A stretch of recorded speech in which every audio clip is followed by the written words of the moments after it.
लेते हैं जब हम अपनी यात्रा करते हैं, लेकिन हमें ये नहीं पता होता कि कौन से चैनल में वाटर लेवल कितना होगा। तो उसी वजह से हमने गलत चैनल पकड़ा और उसमें पानी का लेवल कम था और दूरी ज्यादा थी, तो अंधेरा होने के कारण हमें अपने गंतव्य पर पहुंचने में दिक्कतों का सामना करना पड़ा। लेकिन लोकल गाइड्स की मदद से और अपनी पूरी टीम के सहयोग से हम लेट हुए अपनी मंजिल तक पहुंचने में, लेकिन हम सफलतापूर्वक आगे पहुंचे। इन्हीं कठिनाइयों का सामना करते करते अपने हेक्टिक शेड्यूल में जब हम प्रयागराज पहुंचने वाले थे, जहां यमुना और गंगा का संगम है, तो वहां पर पानी का कॉन्फ्लुएंस होने के कारण तेज बहाव और नेक्स्ट ईयर क्योंकि कुंभ का आयोजन किया जा रहा है, तो वहां पर फ्लोटिंग के द्वारा हमें दिया गया। उस कठोर प्रशिक्षण के बाद हम 20 महिलाओं को इस अभियान के लिए चयनित किया गया और हम सौभाग्यशाली 20 महिलाएं इस अभियान का हिस्सा बनी। फिर जब गंगोत्री से हमने हमारा अभियान शुरू किया, तो गंगा माँ का ठंडा जल, उस ठंडे जल के साथ साथ गंगा में हरिद्वार तक उनकी रैपिड्स और तेज धाराओं का सामना किया। उन तेज धाराओं और रैपिड्स का सामना करते हुए ऋषिकेश में एक बार हमारी राफ्ट पलटी, हमारे सारे सदस्य उस रैपिड में बह गए, लेकिन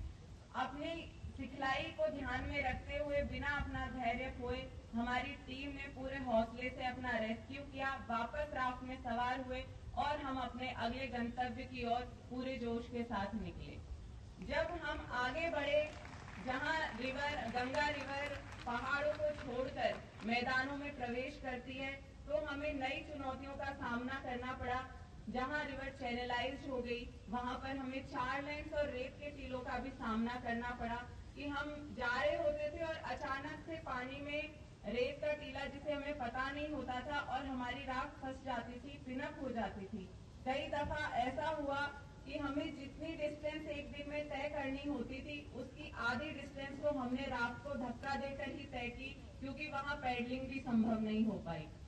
और इसी क्रम में जैसे हमारा ये अभियान आपको विदित है, नवंबर और दिसंबर सर्दियों के महीने में शुरू हुआ,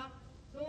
ठंडे जल के साथ साथ क्योंकि सर्दियों में दिन की अवधि कम होती है, तो अंधेरा होने के कारण हमें नेविगेशन में भी दिक्कत आई। और जब हम बनावली पहुंचने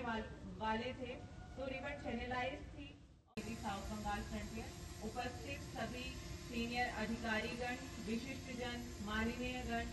एनसीसी कैडेट, स्काउट गाइड एवं सभी स्कूल के बच्चे एवं शिक्षकगण, आप सभी का बहुत बहुत आभार व्यक्त करती हूँ कि आप सभी अपना कीमती समय निकालकर आज यहाँ उपस्थित हुए। महोदय, जैसा अभी सर ने बताया कि हमारा यह all women Ganga river rafting expedition सिर्फ हमारी बीएसएफ का ही नहीं, देश का पहला ऐसा राफ्टिंग एक्सपीडिशन है जिसे हम 20 महिलाएं संचालित कर रही हैं। महोदय, हमारा यह अभियान औपचारिक रूप से 25 अक्टूबर को गंगोत्री से शुरू हुआ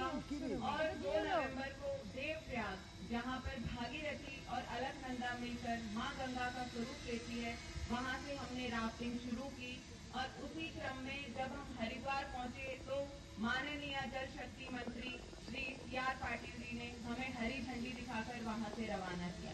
हमारा यह अभियान कुल 53 दिन का है, जिसका आज 46वां दिन है जहां हम आपके सामने उपस्थित हैं। और 53वें दिन 24 दिसंबर को हम हमारे अभियान को गंगा सागर पर समाप्त करेंगे। हमारा यह अभियान एक संदेश के साथ निकला, सशक्त महिला, समृद्ध राष्ट्र, स्वच्छ गंगा, जीवन वरदान। और अपने इस संदेश की पूर्ति के लिए, अपने इस अभियान को सफल बनाने के लिए हमें हमारी यात्रा के दौरान कई चुनौतियों का सामना करना पड़ा, जो कि शुरू हुई अभियान शुरू होने से 42 डेज पहले हुए ब्यास में हमारे कठोर प्रशिक्षण के लिए, जो फ्लड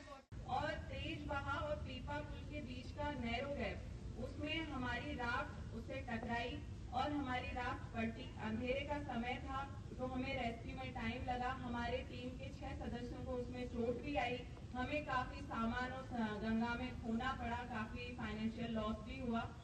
और लेकिन हमारी टीम ने अपना एक दूसरे का साथ देकर, बिना हौसला खोए, टीम भावना दिखाकर हम सभी ने अपना रेस्क्यू किया और हम वापस राफ्ट में सवार हुए और पूरे हौसले के साथ अपने गंतव्य पर पहुंचे। इन्हीं क्रम में राफ्ट को धक्का देना, राफ्ट से पलटते हुए जब हम यहाँ तक आए हैं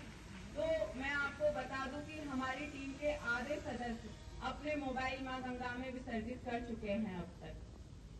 अभी जब इन सारी मुसीबतों के बावजूद हमें एक और मुसीबत का सामना करना पड़ा, जो कि थी गंगा मां में जलीय जीव, जो जंगली जलीय जीव है मगरमच्छ,